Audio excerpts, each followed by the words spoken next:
আসসালামু আলাইকুম ভিউয়ার্স, কেমন আছেন সবাই? আশা করছি সবাই ভালো আছেন। আমি আলহামদুলিল্লাহ ভালো আছি। তো নতুন আরেকটি ব্লগ নিয়ে চলে আসলাম আপনাদের মাঝে। তো এই তো সকালের নাস্তায় হচ্ছে মা পিঠা বানিয়ে নিয়েছে। তো সেটাই নাস্তা করে হচ্ছে আপনাদের ভাইয়া চলে যাবে। তো এর মাঝে মেয়েরও মন খারাপ হয়ে গিয়েছে। যেহেতু তার বাবা চলে যাবে তাই তার মনটা ভীষণ খারাপ। যাই হোক, পরে মেয়ের চোখে ফাঁকি দিয়ে আর কি বের হয়ে গেল। তো এদিকে মেয়েও কান্নাকাটি করছিল, পরে কোনো রকমভাবে ওকে শান্ত করিয়েছি। তো এদিকে আমরা মা মেয়ে হচ্ছে বেলকনিতে বসে বাইরের ওয়েদারটা উপভোগ করছিলাম আর গল্প করছিলাম। তো নাস্তা করে নিয়েছি। তো নাস্তা করে হচ্ছে এখানে মা আবার রং চা বানিয়ে দিয়ে গিয়েছে। তো আমার বয়স শুনে আপনারা বুঝতেই পারতেছেন, মানে ঠান্ডা জ্বরে আমার অবস্থা খুবই খারাপ। যাই হোক, তারপরও মানে ভালোবাসার আপুদের জন্য হচ্ছে আর কি কষ্ট করে হলেও আমি ভিডিওটা দেওয়ার চেষ্টা করছি। তো আশা করছি আপনাদেরও ভালো লাগবে। তো এদিকে শ্বশুরবাড়ি থেকে যেহেতু ওই দিন সবাই আসছিল, তো আসার সময় হচ্ছে আতা ফল নিয়ে আসছিল গাছের। তো খুবই অল্প দরে ছিল। যাই হোক, একটা নিয়ে আসছিল আমার জন্য আর একটা আমার জায়ের জন্য, যেহেতু আমার বড় জা আছে বাবার বাড়ি। যাই হোক, সে আতা ফলটাই পেকে গিয়েছে। তো এই গাছটা আমার শাশুড়ি শখ করে লাগিয়েছিল, কিন্তু সেই লোকটা নেই ঠিকই, কিন্তু সেই গাছে এখন ফলও ধরে আছে। যাই হোক, মানে ফলটা যখন মানে এটা আমি যখন ভাঙছিলাম তখন আমার শাশুড়ির কথা অনেক মনে পড়ছিল। তো এই ফলটা আবার আমার মেয়ে খেতে ভীষণ পছন্দ করে।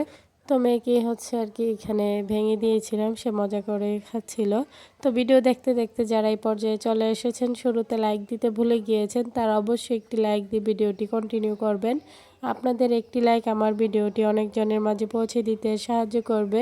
তো দুপুরে হচ্ছে ছোট বোন এখানে শশা মাখা করে নিয়েছিল। তো জ্বরে ঠান্ডায় মানে মুখে কোনো কিছুর টেস্ট পাচ্ছিলাম না। যাই হোক, তো এই তো শশা খাচ্ছিলাম, তারপরও বুঝতেছি না কি খাইতেছি, মানে মুখ এরকম তেতো হয়েছিল। তো এখানে সবাই মিলে বসছিলাম আর কি খেতে। তো খেয়ে হচ্ছে এরপর মেয়েকে শাওয়ার দিয়ে দিয়েছি। তো আমি নিজে শাওয়ার নিয়ে আর কি চলে এসেছি ছাদের উপর। আর ছাদের উপর এসে তো আমি একদমই অবাক। তো যেই গাছটা আনার ফল গাছটা নিজে নিজে হয়েছিল, তো সেই গাছটাতে দেখলাম যে ফুল এসেছে, দেখে খুবই ভালো লাগছিল। মানে ফল ধরুক আর নাই হোক, মানে যাই হোক না কেন, মানে ফুলটা দেখে আমার খুবই আনন্দ লাগছিল। মানে থাকে না, মানুষ হঠাৎ করে যখন একটা গাছ হয় আর সেটাতে যদি ফুল হয় দেখতে কিন্তু ভীষণ ভালো লাগে। তো এখন না হলেও আগামীতে অবশ্যই হবে যদি গাছটা বেঁচে থাকে।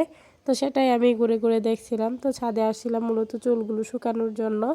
তো কিছুক্ষণ ছিলাম ছাদের উপর, এরপর আর ভালো লাগছিল না। তো এতই মাথা ঘুরছিল, মানে কিছুক্ষণ যে থাকবো এরকম অবস্থা ছিল না। তো অল্প কিছুক্ষণ থেকেই আর কি আমি পরে চলে আসছিলাম। তো সবার কাছে আমার ছোট্ট একটি রিকোয়েস্ট, কেউ স্কিপ করবেন না, পুরো ভিডিওটি দেখে নেবেন। ভিডিওর কোনো অংশ দেখে যদি আপনাদের একটু ভালো লেগে থাকে, লাইক কমেন্ট শেয়ার করে দিবেন। আমার ছোট্ট চ্যানেলটিকে সাবস্ক্রাইব করে বেল আইকনটি বাজিয়ে দিবেন। যারা নতুন ভিউয়ার্সরা জয়েন হয়েছেন তাদের কাছে যদি আমার ভিডিওর কোনো অংশ দেখে একটু ভালো লেগে থাকে, সাবস্ক্রাইব করে পাশে থাকবেন। তো আপনাদের ভালোবাসা পেলেই কিন্তু এগিয়ে যাওয়া সম্ভব, আর নয়তো কোনোভাবেই সম্ভব নয়। তো এখানে হচ্ছে ট্যাঙ্কটার পিছনে আর কি একটা পাখি আসছিল, খুবই তৃষ্ণার্ত ছিল পানি খেতে, আমি সেটাই দেখছিলাম, কিন্তু ক্যামেরা বন্দি করা সম্ভব হয়নি। পাখিটা এতটাই চালাক ছিল, মানে আমি একটু আগাতেই সে চলে গিয়েছে।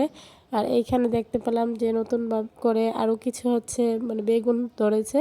তো সেগুলি একটু দেখছিলাম। তো ভালোই লাগছিল। আর এমনিতেও গাছে যখন কোনো সবজি ফলে বা ফল হয়, আমার কাছে খুবই ভালো লাগে নতুন কিছু দেখতে। তো এদিকে আজ যেহেতু আমাদের সুইচ ও লাইটগুলো পরিবর্তন করা হবে, মানে পুরাতন সুইচ কিছু নষ্ট হয়ে আছে আবার কিছু ভালো আছে, তারপরে সেগুলো চেঞ্জ করা হবে। তো সেগুলি আর কি, তো এগুলো ছিল আগেরগুলো, এখন নতুনভাবে আরও কিছু লাগিয়ে নেবে। তো বাসার হচ্ছে প্রত্যেকটা সুইচ ও লাইট হচ্ছে চেঞ্জ করে নেবে, তো সেইগুলিরই কাজ চলছিল। তো এখানে যে প্যাকেটগুলো দেখতে পারতেছেন এগুলো হচ্ছে নতুন আর কি সুইচগুলো প্যাকেট। যাই হোক, তো এখানের যে সুইচগুলো লাগানো হয়েছে সেগুলোর খালি প্যাকেট পেয়ে তো আমার মেয়ে খুব খুশি, মানে সেই বক্সগুলো গুনছিল আর খেলতেছিল। আর ছোটোবেলায় কিন্তু বাচ্চাদের মানে এরকম বক্স নিয়ে একটা খেলার উৎসাহটা একটু বেশি থাকে, আমরাও এরকম করতাম। মানে ছোটোবেলা কার কার এরকমটা মনে আছে আমি জানি না, কিন্তু আমি বিস্কিটের যেই মানে বক্সগুলো থাকে সেইগুলো দিয়ে গাড়ি বানিয়ে খেলতাম, খুবই ভালো লাগতো। তো এই তো ফাইনালি আমাদের সুইচগুলো চেঞ্জ করা হয়েছে। তো আগেরগুলো শেয়ার করলাম শুরুতেই, আর এখনকার সুইচগুলো আপনাদের কাছে কেমন লেগেছে অবশ্যই কমেন্ট করে জানাবেন। তো যাই হোক, এখানে আমি সবগুলোই আর কি আপনাদের মাঝে ফুটিয়ে তোলার চেষ্টা করেছি যতটুকু পেরেছি।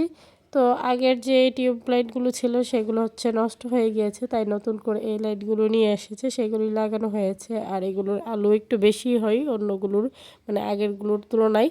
যাই হোক, সব রুমে যেহেতু সুইচগুলো চেঞ্জ করা হয়েছে, তাই কিন্তু মানে বাসার প্রত্যেকটা রুমই মানে নতুন লুক দিয়েছে। যাই হোক, খুবই ভালো লাগছিল। আর আমার মেয়ে তো সুইচগুলো চেপে চেপে দেখছিল, মানে নতুন কোনো কিছু দেখতে তার খুবই ভালো লাগে, সে খুবই পছন্দ করে।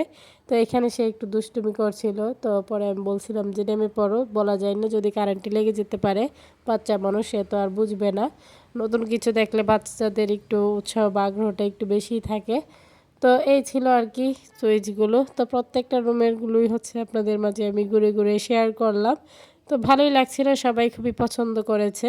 তো আজকের ভিডিও এই পর্যন্তই। সবাই ভালো থাকবেন, সুস্থ থাকবেন, আমার পরিবারের জন্য দোয়া করবেন। আশ্বিন স্যারকে দেখে সবাই মাশাল্লাহ বলে দিবেন। সামনে নতুন কোনো ভিডিও নিয়ে আবারও চলে আসবো আপনাদের মাঝে। সেই পর্যন্ত সবাই সাথেই থাকবেন, ফুল সাপোর্ট দিয়ে যাবেন। এইখানেই বিদায় নিচ্ছি। আল্লাহ হাফেজ।